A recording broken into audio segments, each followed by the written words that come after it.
Hi guys, for today's video, ayan, busy sila sa pag-prepare sa pagmi-makeup papuntang alumni ng elementary, Puting Bato. Ay, Puting Bato Elementary School ito dapat. Pero okay na yun. Yan yung mga beauty nila, oh. See? Hindi mo akalain mayroong mga Koreana at ano dito, Hapon, Japanese.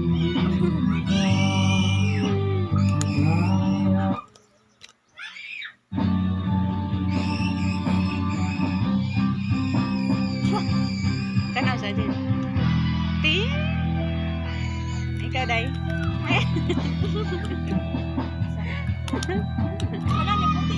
Ayaw niyang magpa-sexy or mag-dress kasi nga daw yung buhok niya hindi bagay. Ay, nako. Kasi, ba't nagpagupit, nagpaikli ng buhok? Oh, panis. Tutigan mo samsam. Babalik pa ba daw? Kinsa ba babalik sam? Ay, ay.